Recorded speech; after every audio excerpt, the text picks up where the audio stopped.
আপনারা কোরআন নিয়ে ভাববেন কখন? আপনারা তো বাদাম নিয়ে খুব টেনশনে আছেন, কাঁচা বাদাম। যুবকরা বুঝছে, মুরব্বীর অনেকে টের পায় নাই। কাঁচা বাদাম, আহারে সর্বনাশ। মুমিনদের জন্য আল্লাহ তাআলা কিছু কথা কোরআনে ডাক দিয়ে বলছেন,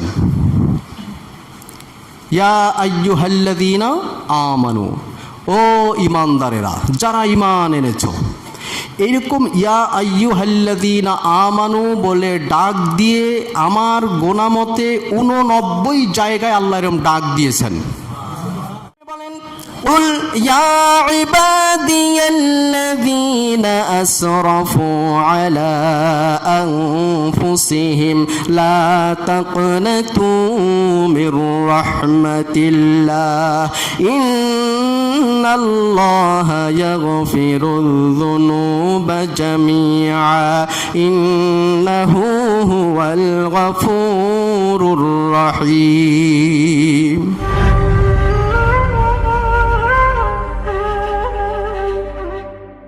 আমাকে আপনাদের বলতে হবে, ইবাদতের মূল গ্রন্থের নাম কি? বলেন। কুরআনুল কারীম। কোরআন অনুযায়ী জীবনকে গঠন করতে হবে, সেটাই হবে আমাদের জন্য ইবাদত। কথা ঠিক আছে তো? কোরআন পড়লেই যদি যথেষ্ট হতো, কোরআন পড়ে বুঝলেই যদি যথেষ্ট হতো, তাহলে আল্লাহ তাআলা নবীকে পাঠানোর দরকার ছিল না। রসুলকে পাঠিয়েছেন সেই কুরআনুল কারীমের ব্যাখ্যা আমাদের কাছে পরিষ্কার করার জন্য। রসুল করিম সাল্লাল্লাহু আলাইহি ওয়াসাল্লাম পবিত্র কোরআনের ব্যাখ্যা এবং আমল যেভাবে করেছেন, যেভাবে শিখিয়েছেন, তাই হলো আমাদের জন্য দ্বীন, জীবন বিধান, জীবন ব্যবস্থা, মুক্তির একমাত্র পথ। কথা ঠিক আছে ভাই? আল্লাহ সুবহানাহু ওয়া তাআলা এই পবিত্র কোরআনুল কারীমের ভিতরে যে কত কথা বলেছেন, আমরা মনে হয় সবাই জানি। সবাই জানি না। এমনই দুর্ভাগ্য আমাদের,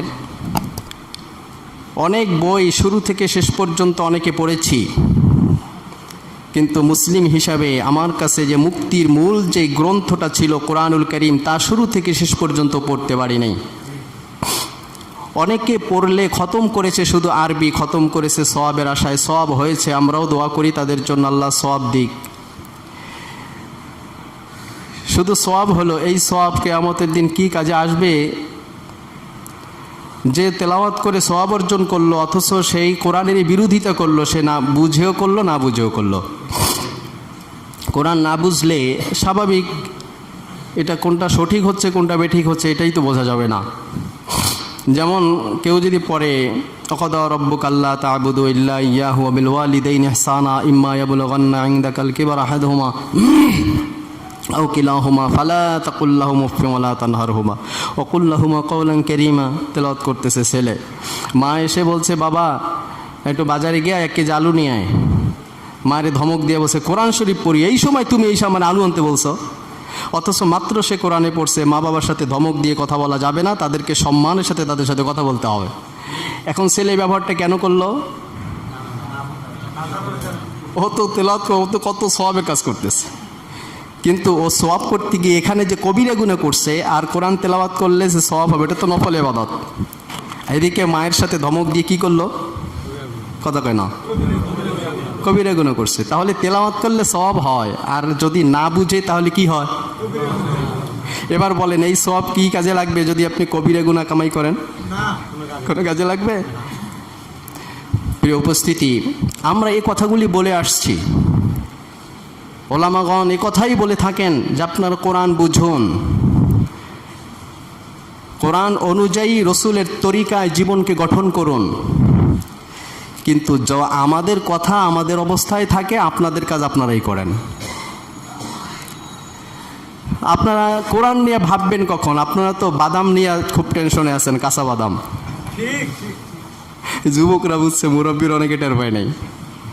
কাঁচা বাদাম, আহারে সর্বনাশ, কি হইল বুঝলাম না। যুবকদের আজকে কি অবস্থা, হ্যাঁ? এটা কাঁচা বাদাম নিয়ে কি লাগাটা লাগছে। ভারতে কোথায় এক বেচারা কাঁচা বাদাম বিক্রি করে সাইকেলে, সুর দিয়া 4-5টা কলি বলছে, তাই এমন কি সুরের ভিতরে এমন কি সুরটা দিছে যে পাগল হয়ে যেতে হবে। এইটা নিয়ে পুরা বিশ্ব এখন তোলপাড় হয়ে গেছে। বাংলা ভাষাভাষীর ভিতরে অবস্থা তো খুব খারাপ। হ্যাঁ, এরপরে আসি আমরা টাক মাথা চুল মাথা নিয়ে, যারা ইসলামে বিদ্বেষী, ইসলাম বিদ্বেষী কথাবার্তা বলে, ওদেরকে ভাইরাল করার জন্য খুব প্রস্তুত। কাবার ইমাম কবে একদিন তারাবি পড়াইছিল, তারাবির জন্য ইমাম ছিলেন, সেই বেচারা পদস্খলন হয়েছে, সিনেমা এখন অভিনয় করছে। তো এই জন্য ওটাকে নিয়ে খুব ভাইরাল। এ বেচারা জীবনের বড় একটা অংশে অনেক ভালো কাজ করেছে, তা নিয়ে কোনো কথা নাই। কথা বুঝতেছেন আপনারা? পবিত্র কোরআনুল কারীমের কত বর্ণনা ইউটিউবের ভিতরে পড়ে আছে।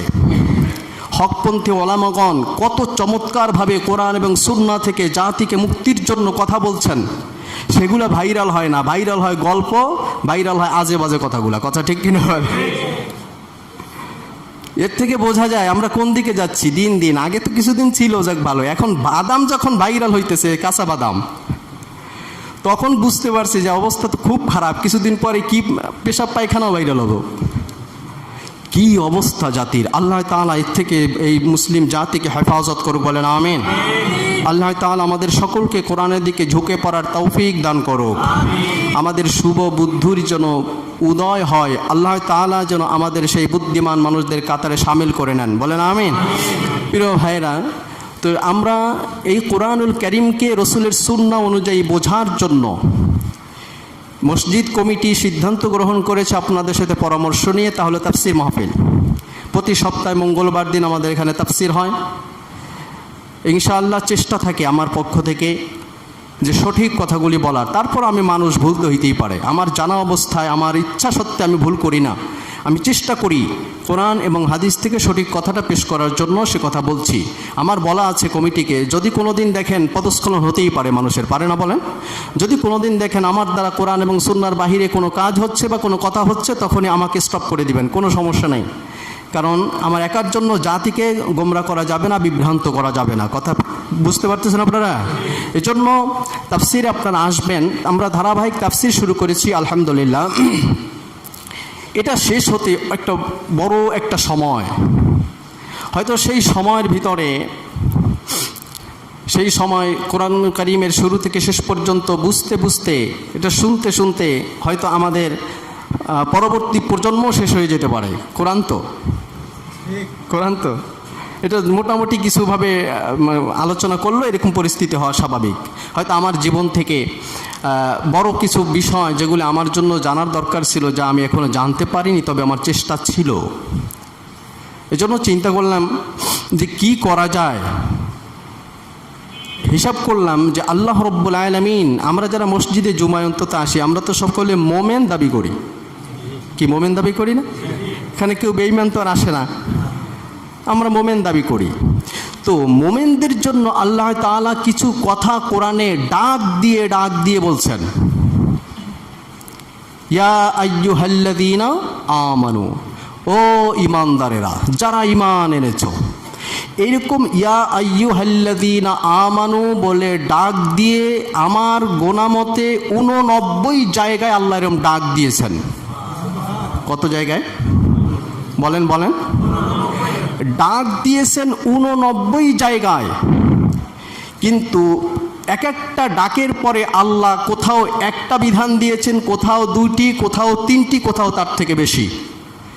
ডাক দিয়েছেন একটা, কিন্তু হুকুম করেছেন, হয় তিনি নির্দেশ করেছেন, না হয় তিনি নিষেধ করেছেন, না হয় পরামর্শ দিয়েছেন। এরকম একাধিক, এক এক ডাকে একাধিক পরামর্শ আল্লাহ দিয়েছেন। তাহলে আর কিছু বুঝি আর না বুঝি, অন্তত আমাদেরকে ডেকে ডেকে যে কথাগুলি বলেছেন, সেগুলি অন্তত খুব তাড়াতাড়ি আমাদের জানা দরকার। কথা বোঝেন না আপনারা? সেজন্য আমি চিন্তা করলাম, এখন থেকে ইয়া আইয়ুহাল্লাযীনা আমানু ডেকে ডেকে আল্লাহ যা বলছেন তার উপর আলোচনা চলবে ইনশাআল্লাহ। বলেন ইনশাআল্লাহ। আল্লাহ তাআলা যেন হক কথা, সঠিক কথা, সঠিক পদ্ধতিতে কোরআন সুন্নাহ অনুযায়ী বলার তৌফিক দান করেন। আমরা যারা আছি, আমরা শুধু শুনবো, আমাদের মানার দরকার নাই। হ্যাঁ, মানতে হবে। আল্লাহ তাআলা তৌফিক দান করুক। সবাই বলেন প্রিয় ভাইরা। তাহলে আজকে আল্লাহ রব্বুল আলামিন যে ডাক দিয়ে বলছেন, যে আয়াতটা আমি আপনাদের সামনে তেলাওয়াত করেছি, তা হলো সূরা হুজুরাত এর 12 নম্বর আয়াত। কি বললাম? এখানে আল্লাহ রাব্বুল আলামিন ডাক দিয়েছেন, ইয়া আইয়ুহাল্লাযীনা আমানু ইজতানিবু কাসীরাম মিনায-যন্ন ইন্না বা'দায-যন্নি ইসম ওয়া লা তাজাসসু ওয়া লা ইয়াগতাব বা'দুকুম বা'দা। এই আয়াতে এখনো শেষ হয়নি। 3টি নির্দেশ আল্লাহ করেছেন। কয়টি? পরামর্শ দিচ্ছে। 1, ইজতানিবু কাসীরাম মিনায-যন্ন, তোমরা বেশি ধারণা করা থেকে বেঁচে থাকো। কি বললেন? আমি এই বিষয়টা চুজ করেছি এজন্য, ইয়া আইয়ুহাল্লাযীনা আমানু এর উপরে আলোচনা আমরা বিভিন্ন জায়গায় শুনি। অনেক আলোচনা আছে যা আমাদের থেকে গোপন থেকে যায়। কথা বোঝেন নাই? গোপন থাকে, কারণ যে আলোচনাগুলি আমলের, মজা লাগানোর না। আমরা কিন্তু অনেকেই আলোচনা যখন করি আমরা একটু মজা লাগানোর চেষ্টা করি, সেজন্য খুঁজি কোন জায়গা থেকে আলোচনা করলে একটু মজবে, জমবে, মজা লাগবে, ভালো লাগবে, বাহবা পাওয়া যাবে। এজন্য কিছু বিষয় থাকে যা গোপন থেকে যায়, জাতি জানে না, অথচ খুবই গুরুত্বপূর্ণ, যা আল্লাহ রব্বুল আলামিন জাতিকে মুক্তির জন্য বলেছেন। তার মধ্যে থেকে একটা, ইজতানিবু কাসীরাম মিনায-যন্ন, তোমরা বেশি বেশি ধারণা করা থেকে বেঁচে থাকো। এটা কেমন কথা? ধারণার কথা আল্লাহ কোরআনে বলছেন, শুনতে কেমন শোনা? আপনার আলোচনা শুনলে বুঝবেন যে আসলে ধারণাটা যে কত বড় গুরুত্বপূর্ণ। ধারণা যদি মানুষের ভালো হয় তাহলে ভবিষ্যৎটা ভালো হয়। যখন ধারণা খারাপ হয়ে যায়, ধারণার কারণেই একে অন্যের সাথে শত্রুতা সৃষ্টি হয়, ভালোবাসা দূর হয়, শত্রুতার পরে সেখানে ঝগড়া ফাসাদ, মারামারি, কাটাকাটি, খুন খারাপি পর্যন্ত হয়ে যায়, শুধুমাত্র ধারণার উপরে ভিত্তি করে, অথচ এটা আসলে কোনো বিষয় না। কথা বুঝলেন না আপনারা? অথচ ধারণা করে মারাত্মক অবস্থায় রূপ নিয়েছে। এই জন্য আজকে আমরা এখান থেকে আলোচনা করার চেষ্টা করছি। আল্লাহ বলছেন তোমরা বেশি ধারণা করা থেকে বেঁচে থাকো। কি বুঝলেন? ধারণা বেশি করা যাবে না, কম করা, বোঝে নেই, কম করা যাবে, কম করা যাবে। আল্লাহ কিন্তু বলে নাই তোমরা ধারণা করা থেকে বেঁচে থাকো। আল্লাহ বলছেন বেশি ধারণা করা থেকে বেঁচে থাকো। কাসীরাম মিনায-যন্নি ইজতানিবু যন্না ইজতানিবু কাসীরাম মিনায-যন্ন, তোমরা বেশি ধারণা করা থেকে বেঁচে থাকো। বেশি কি? বেশিটা হলো, কেউ যদি কথা বলে মেম্বার সাহেব সালিশি করছে, তার পরিচিত একজন বন্ধু, সে বলছে মেম্বার দ্বারা আমার একটু কথা আছে। সে এমন একটা কথা বলছে যা মেম্বার সাহেব যে সিদ্ধান্ত নিয়েছিল সালিশি এই দিকে করবো, সেটা সমস্যা হয়ে গেছে। আমি কিন্তু এলাকার মেম্বারের কথা বলতেছি না, এটা বুঝাবার জন্য বলছি। অনেক জায়গায় তো আছে এরকম পাপিষ্ঠ, আছে না? আছে। তো ওই বন্ধু এমন একটা কথা বলে ফেলছে যার কারণে সালিশির মোড় ঘুরে গেছে। ওই সময় মেম্বার বলতেছে, আরে বেটা তুই কথা একটু বেশিই কও। কি কও? কথা একটু এত সময় তো মেম্বারই বলছে, ওনার একটা কথা বলছে, তাহলে বেশা বেশি কি মেম্বার বলছে না ও বেচারা বললো? তাহলে মেম্বার তাকে বলছে কথা বেশি কও, এর মানে কি?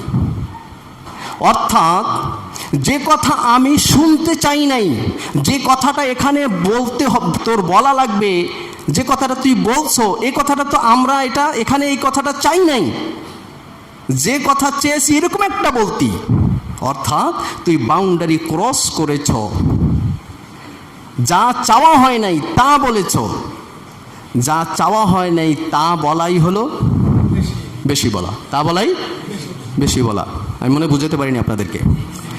অর্থাৎ ইসলাম আপনাকে একটা বাউন্ডারি দিয়েছে, একটা সীমানা দিয়েছে, যে এই সীমানার ভিতরে তোমাকে থাকতে হবে। সীমানার বাহিরে যাওয়াই হলো বেশি হয়ে যাওয়া। সীমানার বাহিরে যাওয়া মানে বেশি হয়ে যাওয়া। আল্লাহ বলছেন বেশি ধারণা করবা না, অর্থাৎ তুমি ধারণা করতে পারবে তারও একটা বাউন্ডারি ছাড়িয়ে যদি তুমি ধারণা করো সেই ধারণা তুমি করতে পারবা না। ইন্না বাদাল যন্নি ইসম, কারণ ধারণার মধ্যে কিছু ধারণা আছে যা হয়ে যায় গুনাহ। কি হয়? আল্লাহ আয়াতেই বলছেন। আমরা একটু এ ব্যাপারে একটু কথা বলি।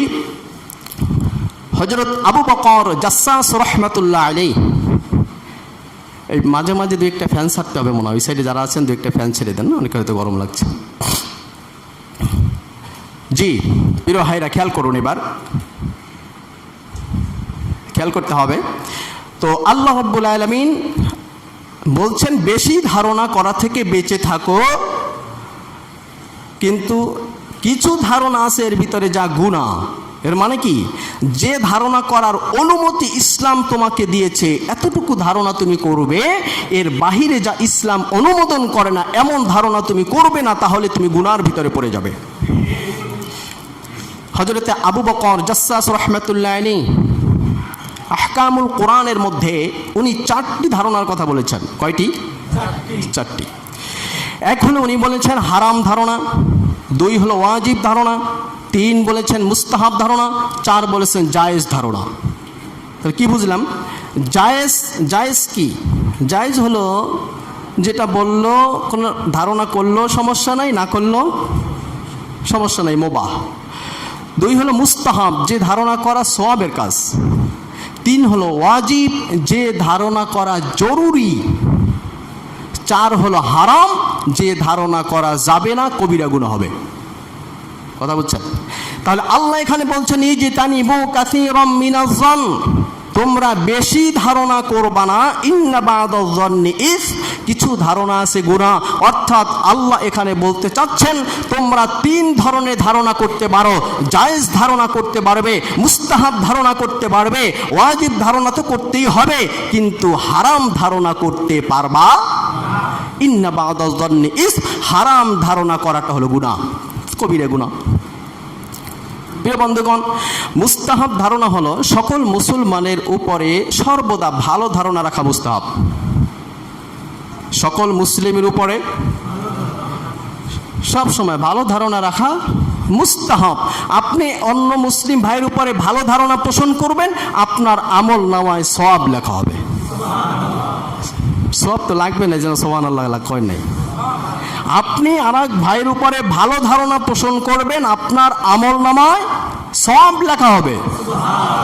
সুবহানাল্লাহি বিহামদিহি।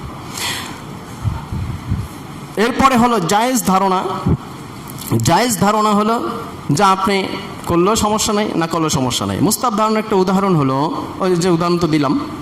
জায়েজ ধারণার উদাহরণ হলো আপনি নামাজে দাঁড়িয়েছেন, 3 রাকাত পড়ছেন না 4 রাকাত পড়ছেন, সন্দেহের ভিতরে পড়ে গেছেন। এখন আপনি কি করবেন? এই সময় আপনার অধিক ধারণার উপরে আপনি আমল করবেন, এটা জায়েজ। যদি এমন হয় যে অধিক ধারণা কোনো দিক নিতে পারতেছেন না, সমান সমান, তাহলে আপনি 3 রাকাত ধরে কম ধরে আপনি নামাজ আদায় করে নেবেন। 4 রাকাত হয়েছে, 3 রাকাত সন্দেহ কোনো দিক আপনি নিতে পারছেন না, 3 রাকাত ধরে আপনি 4 রাকাত কমপ্লিট করবেন, এটা আপনার জন্য জায়েজ। ওয়াজিব হলো কোথাও গেছেন এমন জায়গায় যেখানে দিক নির্ণয় করতে পারছেন না, কোন দিক পশ্চিম, কিবলা কোন দিক। তো এমন সময় আপনি কি করবেন? আপনার প্রবল ধারণা অনুযায়ী আপনি ওই সময় কিবলাকে নির্ধারণ করবেন। ওই সময় আপনার একটা দিকে ধারণাকে বেশি করা ওয়াজিব, একটা দিক নির্ণয় করে আপনাকে সেদিকে ফিরে নামাজ পড়তে হবে।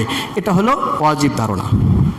আমি এর উপরে কথা বলছি না, যেহেতু এটা ব্যাপারে আমাদের মোটামুটি ধারণা তো বেশিই করি, আমরা কম করি না, এর জন্য বেশি ধারণার দিকে যাচ্ছি। 4 নম্বর হলো কি বলছিলাম, বলেন সবাই? হারাম ধারণা।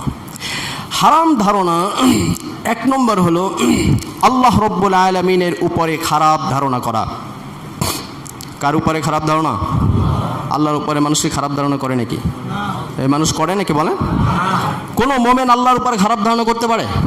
কোনো মুসলিম আল্লাহর উপরে খারাপ ধারণা করতে পারে?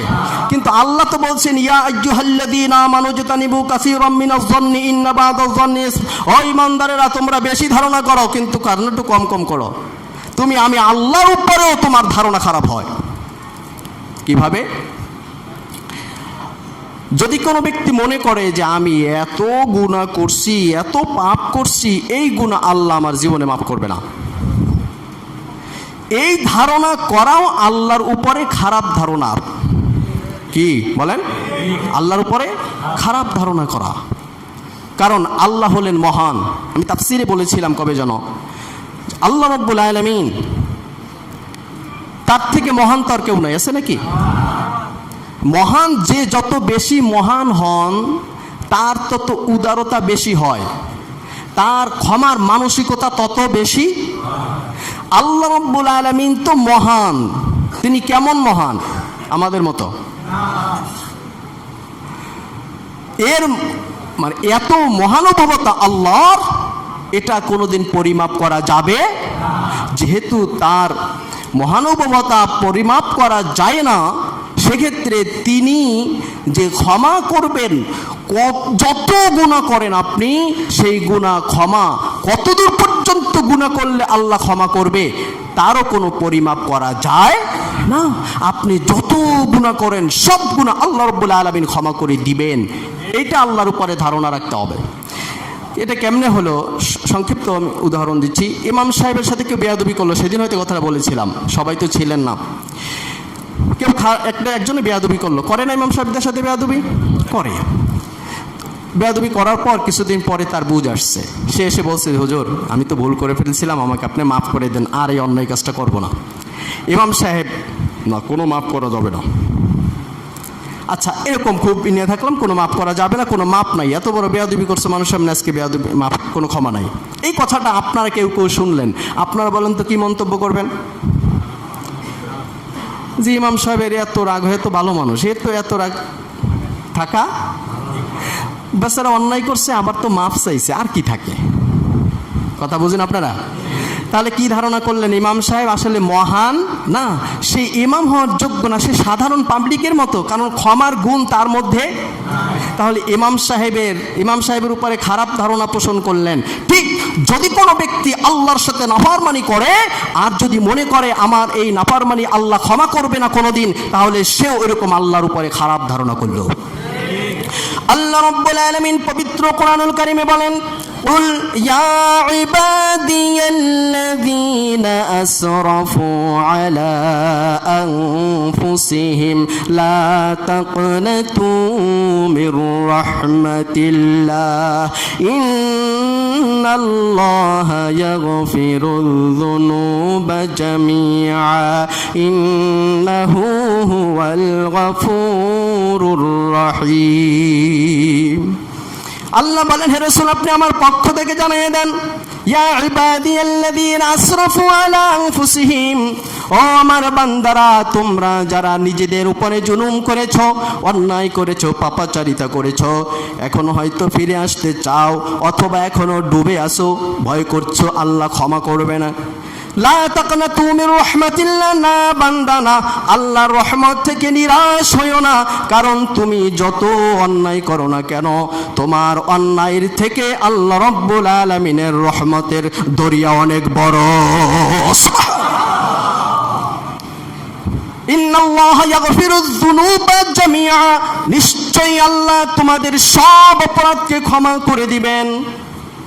আল্লাহু আকবার। ইন্নাহু হুয়াল গফুরুর রহিম, নিশ্চয়ই তিনি ক্ষমাশীল, দয়াশীল। সুবহানাল্লাহি ওয়া বিহামদিহি।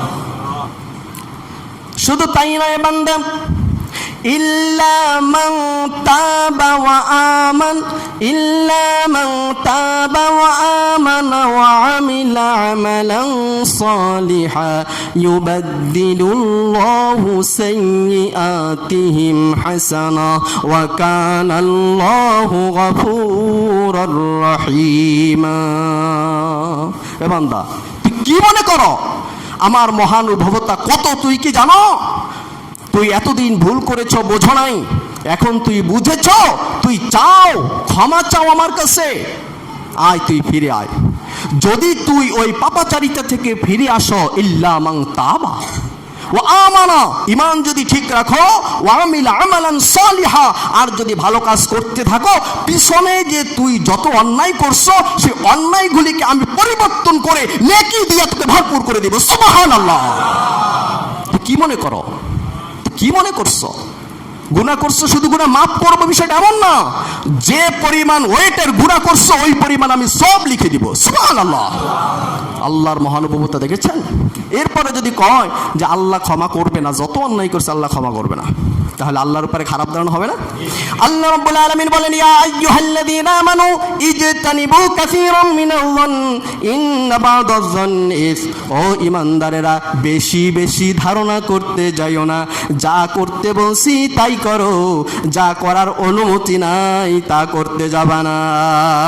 তা করাই হলো হারাম। তা করা কি? হারাম। জিব্রাইল আলাইহিস সালাম তার উপরে খারাপ ধারণা করা হারাম, ফেরেশতাদের উপরে খারাপ ধারণা করা হারাম।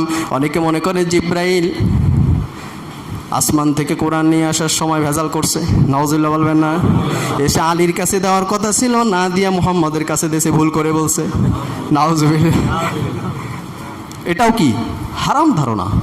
আল্লাহ বলে ব্যাপারে কথা বলছেন, আমাদের সময় কমে, টার্গেটে যেতে পারবো না, সেই জন্য এখানে উদ্ধৃতি দিচ্ছি না, উদাহরণ দিচ্ছে না। এরপরে কোরআনের উপরে খারাপ ধারণা করা হারাম। কোরআন কার পক্ষ থেকে এসেছে? এতে কোনো সন্দেহ আছে? কোরআনের ভিতরে কোনো ভুল আছে? যালিকাল কিতাবু, কোরআনের ভিতরে কি আল্লাহ নবী কিছু লিখেছে? না। ওয়ালাউ তাকাওয়ালা আলাইনা বা'দাল আকাবিল লাআখাযনা মিনহু বিল ইয়ামিন সুম্মা লাকাতা'না মিনহুল ওয়াতিন। কি মনে করছো বান্দা? কোরআন তো আমার, ইন্না নাহনু নাযালনা যিকর ওয়া ইন্না লাহু লাহাফিজুন। আমি নাজিল করছি, হেফাজত আমার দায়িত্ব গ্রহণ করেছি। আমার নবী যদি কোরআনের মধ্যে আমার কথা বলে নিজের কথা যদি চালিয়ে দিত, আমি আল্লাহ তার ডান হাতকে চেপে ধরে তার গর্দান উড়িয়ে দিতাম। কে বলছেন? কে বলছেন? তাহলে কোরআনে কোনো সমস্যা আছে? কোরআনের উপরে যদি কেউ খারাপ ধারণা পোষণ করে, এটা কি হবে? হারাম তো হবে, তার ঈমান থাকবে? বেঈমান হয়ে যাবে। আল্লাহর নবীর উপরে অনেকে খারাপ ধারণা করে না? অনেক মুসলমানের বাচ্চাদের দিলের ভিতরে ও মাথার ভিতরে ঘোরে, আয়েশা সিদ্দিকা রাদিয়াল্লাহু আনহা এত ছোট বয়সে কে বিয়ে করছে? আরে বেটা, তোর দাদাদের জিগেই দেখ, তোর দাদার বাপে কোন সময় কোন বয়সে বিয়ে করছিল? হ্যাঁ, তোমরা তো সেখান থেকেই আসছো, এটি হিসাব করো প্রিয় বন্ধুগণ। এরপরে আমি এরপরে কথা বলতে যাচ্ছি, এটা আলাদা আলাদা একটা টপিক্স, এর উপরে আলাদা কথা বলা দরকার, কিন্তু আমরা সময়ের কারণে সেদিকে যাচ্ছি না, যেটা বোঝাতে যাচ্ছি সেদিকে টার্গেট। প্রিয় বন্ধুগণ, সুতরাং রাসূল করিম সাল্লাল্লাহু আলাইহি ওয়াসাল্লামের উপরে কোনোভাবে কোনো দিক থেকে খারাপ ধারণা পোষণ করা যাবে না, হারাম। কারণ স্বয়ং আল্লাহ বলছেন, লাকাদ কানা লাকুম ফি রাসূলিল্লাহি উসওয়াতুন হাসানাহ। আরে রসুলের জীবন চরিত্রই তো, রসুলের জীবন চরিত্র তো হে মুসলমানেরা, হে বিশ্ববাসী, তোমাদের জন্য মডেল, নমুনা। রসুল যা করছে তাই করো, বাবারে খোঁজা লাগবে না, খাজারে খোঁজা লাগবে না, দরবার খোঁজা লাগবে না, রসুল যা করছে তাই কর, জান্নাত পেয়ে যাবি। রসুল মনে হয় কোরআন মানে নাই, না মানে গেছে? হ্যাঁ, রসুলের সাহাবীরা মানে নাই, রসুল মানে না, রসুলের সাহাবীরা মানে নাই, পরবর্তী যুগের মানুষেরা শুধু মানছে কোরআন হাদিস। যদি রসুল এবং রসুলের সাহাবীরা যেভাবে চলেছেন, তাদের জীবন চরিত্র যেমন ছিল, তাদের জীবন চরিত্রের বাহিরে যদি কোনো মানুষের জীবন চরিত্র থাকে, যত বড় খাজা হোক, যত বড় বাবা হোক, যত বড় পীর হোক, আল্লাহর কসম সে আমাদের নমুনা হতে পারে না, পারে না, পারে না। যদি তুমি তাদেরকে নমুনা মনে করো, তাহলে কি হবে? নমুনা কে? লাকাদ কানা লাকুম ফি রাসূলিল্লাহি উসওয়াতুন, নমুনা কে? সুবহানাল্লাহ বলেন। কিন্তু নমুনা আজকে খুঁজতেছি আমরা অন্য কিছু, অন্য মানুষকে। হ্যাঁ, আল্লাহ জাতিকে হেফাজত করুক, বলেন আমিন। প্রিয় বন্ধুগণ আমার, এরপরে হল হারাম ধারণা, যেটা আজকে বলতে চাই, সময় তো নয়, 10 মিনিট। তা হলো, যে সকল মানুষদেরকে দেখলে মনে হয় যে ভালো মানুষ, সেই সকল ব্যক্তির উপরে দলিল প্রমাণ ছাড়া, সাক্ষী ছাড়া খারাপ ধারণা পোষণ করা হলো হারাম। এবার একটু বুঝেন ভালো করে। যে সকল মুসলমানকে দেখলে মনে হয়, কথা কয় না, ভালো মানুষ, কোনো দলিল প্রমাণ ছাড়া কোনো মুসলমানের উপরে খারাপ ধারণা করা হারাম। রাসূল করিম সাল্লাল্লাহু আলাইহি ওয়াসাল্লামের কাছে এক স্বামী এসে অভিযোগ করছে তার স্ত্রীর নামে। বলছে, ইয়া রাসূলুল্লাহ, আমার স্ত্রী সুন্দরী, আমিও তো দেখতেছেন মাশাআল্লাহ খারাপ না, গায়ের রং ফর্সা, অথচ আমার স্ত্রী একটা সন্তান দিয়েছে যা কালো। রাসূল করিম সাল্লাল্লাহু আলাইহি ওয়াসাল্লামের ব্যাখ্যা বুঝে ফেললেন। আপনারা অনেকে বুঝছেন, অর্থাৎ ওই সাহাবী বুঝাতে চেয়েছেন, ইয়া রাসূলুল্লাহ, আমিও ফর্সা, আমার স্ত্রীও ফর্সা, এর ভিতর থেকে কালো আসলো কোথা থেকে? আমার স্ত্রী কি পরকীয়া করলো নাকি? কথা বুঝতেছেন আপনারা? এই কথা রসুলের কাছে সাহাবী বললেন। আল্লাহ রসুল বললেন, ও সাহাবী, তোমার কি উট আছে? হ্যাঁ আছে। উটের রং কি? বলছে লাল। এই তোমার লাল রঙের উটগুলি কি সব সময় লাল উট দেয় না মাঝে মাঝে কালো উটও দেয়? সাহাবী বলল, ইয়া রাসূলুল্লাহ, না মাঝে মাঝে কালো উটও দেয়। আল্লাহ রসুল বললেন, ওই কালো উট কোথা দিয়ে আইলো? সাহাবী বলেন, ইয়া রাসূলুল্লাহ, এই কালো উট হয়তোবা পূর্ববর্তী ওই উটের কেউ ছিল যাদের রং কালো ছিল। আল্লাহ রসুল বলেন, তাহলে তোমার এই সন্তানদেরও পূর্বে কেউ ছিল যারা কালো ছিল, তাদের রং তোমার সন্তান পেয়েছে। সাহাবী যে অভিযোগ নিয়ে আসছেন, কোনো প্রমাণ আছে? কথা কয় না। প্রমাণ ছাড়া কোনো বিচার হবে না। দলিল প্রমাণ লাগবে, সাক্ষী লাগবে। যদি সাক্ষী যথেষ্ট পাওয়া না যায়, সেক্ষেত্রে বিধান আছে দুজনে শপথ করবে আল্লাহর নামে, এরপরে ফয়সালা করবেন আল্লাহ। কিন্তু এখানে কাজী রায় দেওয়ার অধিকার রাখে। কাজী রায় দিবে কির উপরে ভিত্তি করে? সাক্ষী প্রমাণের উপরে ভিত্তি করে। আজকাল তো রায় কত কিছু হয়, মাশাআল্লাহ। আমরা তো জানি না, হুজুর মানুষ, আপনারা ভালো জানেন। আল্লাহ তাআলা এদেরকে হেফাজত করুক, বলেন আমিন। প্রিয় বন্ধুগণ, শুধু তাই নয়, আম্মা জান আয়েশা সিদ্দিকা রাদিয়াল্লাহু তাআলা আনহা, তার ব্যাপারেও মানুষ খারাপ ধারণা করে বসেছে। তিনি কেমন মানুষ? বিশ্ব নবী মুহাম্মাদুর রাসূলুল্লাহ সাল্লাল্লাহু আলাইহি ওয়াসাল্লামের সাথে যার বিবাহ বন্ধন, এই বিবাহের ক্ষেত্রে স্বয়ং আল্লাহ রাব্বুল আলামিন রায়বাড়ি করেছে। সুবহানাল্লাহ। স্বয়ং আল্লাহ প্রস্তাব দিয়েছিল। এই বিবাহ আল্লাহর নবীর সাথে আল্লাহ রাব্বুল আলামিন আয়েশা সিদ্দিকা রাদিয়াল্লাহু আনহা এর বিবাহ দিয়েছে। কারণ আয়েশা সিদ্দিকা রাদিয়াল্লাহু তাআলা আনহা মনে হয় বেশি ভালো মানুষ ছিল না ভালো বানানোর জন্য। কথা কয় না। হ্যাঁ, শ্রেষ্ঠ রমণীদের ভিতরে নবীর স্ত্রীরা হলো শ্রেষ্ঠ। যত রমণী আছে, নারী আছে, এদের ভিতরে শ্রেষ্ঠ রমণী হলো নবীর স্ত্রীরা। আম্মা জান আয়েশা সিদ্দিকা রাদিয়াল্লাহু আনহা রাসূল করিম সাল্লাল্লাহু আলাইহি সাল্লামের সাথে যুদ্ধে চলে গেলেন। লটারি হলো, আয়েশা সিদ্দিকার নাম আসলো বনু মুস্তালিকা যুদ্ধ, সেখানে চলে গেছেন। এরপরে যখন যুদ্ধের কাফেলা ফিরে আসতেছে, আম্মা জান আয়েশা সিদ্দিকা রাদিয়াল্লাহু তাআলা আনহা তিনি দূরে কোথাও গিয়েছিলেন ইস্তেনজা সারার জন্য। যখন তিনি আসলেন কাছাকাছি, তখন দেখলেন যে তার গলার হারটা নাই। তিনি আবার তা খুঁজতে গেলেন। এদিকে কাফেলা সব চলে গেছে। একজন হযরতে সাহাবীর নামটা খেয়াল নাই, সাফওয়ান ইবনে মুআত্তাল রাদিয়াল্লাহু তাআলা আনহু। সাফওয়ান ইবনে মুআত্তাল রাদিয়াল্লাহু তাআলা আনহু এই সাহাবীকে আল্লাহর নবী রেখে গেলেন। যুদ্ধের একটা নিয়ম ছিল। নিয়ম হলো এই, রাতে যেহেতু যাচ্ছে কাফেলা, ওই সময় তো আমাদের মতো লাইট ছিল না, হাসাক ছিল না, ওই এই ধরাইয়া কি বললে মশাল, এই মশাল ধরাইয়া দেখতো যে কোথায় কি। তো ওই সময় কিছু ফেলে যাওয়া স্বাভাবিক কথা না, বলেন? এই জন্য রেখে গেছে, দিনের আলোতে দেখে ওই সাহাবী যদি কিছু ফেলে যায় কাফেলা, সেটা নিয়ে যাবে। এদিকে তো ঘটনাচক্রে আয়েশা সিদ্দিকা রাদিয়াল্লাহু আনহা পড়ে আছেন।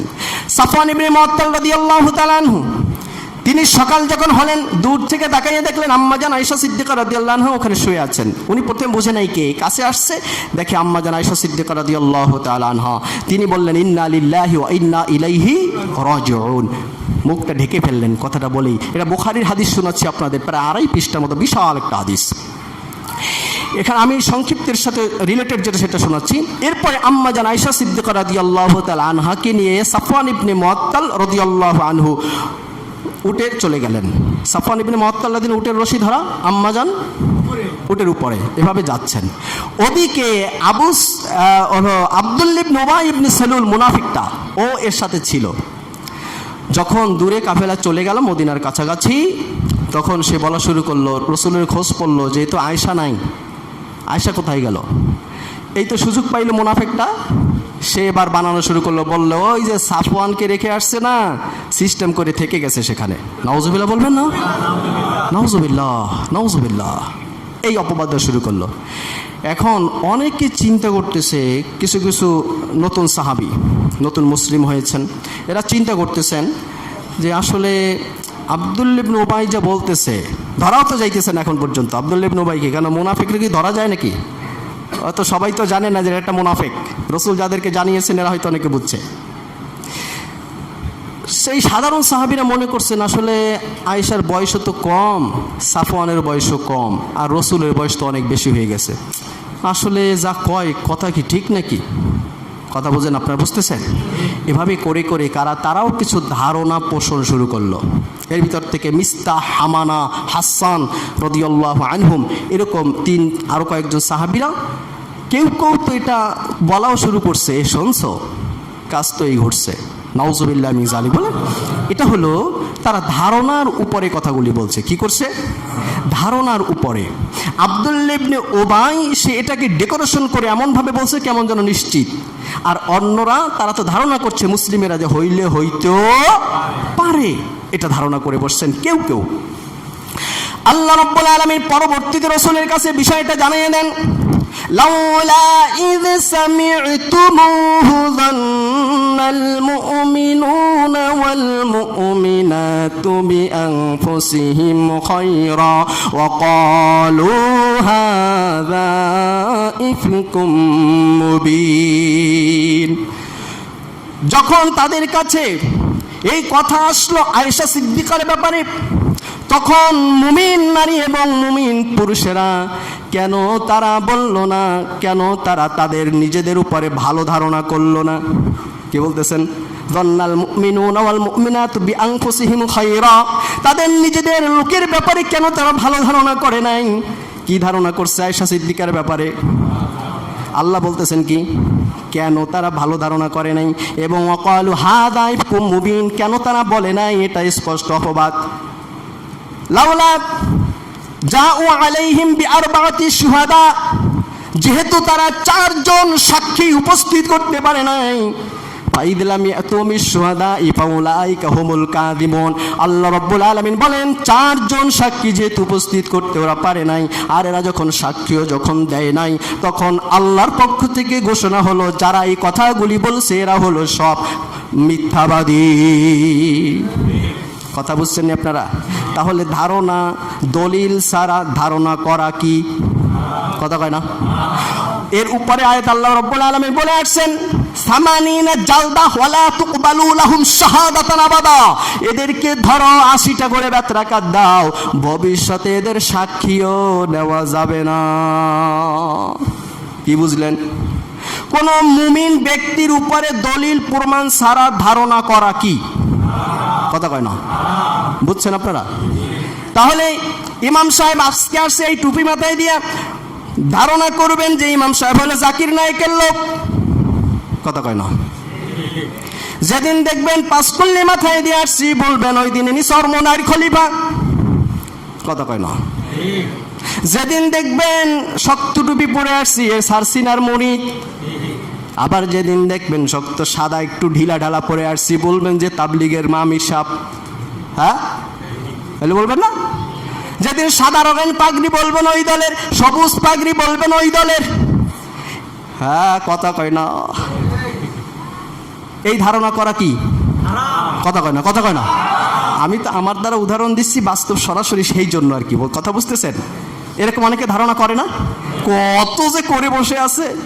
কেউ কেউ হুজুর কোন দলের, টেরিবই না, এই দলের মনে হয়। কয়েকদিন পর শোনে যখন ওনারে ধরি তখন কয় কি যে না এটা এই না, ওটা আরেকটা।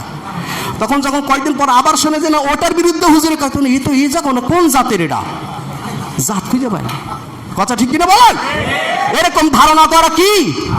জোরে বলেন না, হারাম। ইয়া আইয়ুহাল্লাযীনা আমানু ইজতানিবু কাসীরাম মিনায-যন্নি ইন্না বা'দায-যন্নি, ও ঈমানদারেরা যদি ঈমান এনে থাকো বেশি ধারণা করবি না, যা করতে বলি তা কর, বেশি বাড়াবাড়ি করবি না। কে বলতেছেন? আল্লাহ। আপনারা করবেন নাকি ধারণা বেশি? ধারণা বেশি করা থেকে বেঁচে থাকবেন তো ইনশাআল্লাহ। আল্লাহ কি বলেন শোনেন, ইয়াইযুকুমুল্লাহু আন তাউদু লিমিসলিহি আবাদান ইন কুনতুম মুমিনিন। আল্লাহ ওয়াজ করেন, ইয়াইযুকুমুল্লাহ। ও বন্ধু, এত সময় ওয়াজ শুনেছেন আমাদের, অনেক হুজুরের ওয়াজ শোনেন, এবার কে ওয়াজ করতেছেন? আগেও আল্লাহ ওয়াজই শুনাইছি, এবার আল্লাহ স্পষ্ট বলছেন ইয়াইযুকুমুল্লাহু।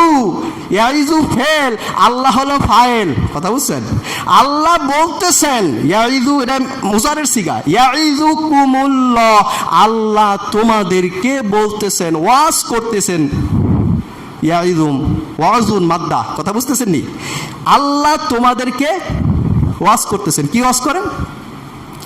আন তাউদু লিমিসলিহি আবাদা ইন কুনতুম মুমিনিন, যদি মুমিন হয়ে থাকো খবরদার পরবর্তীতে যেন আবার এরকম না করে বসো।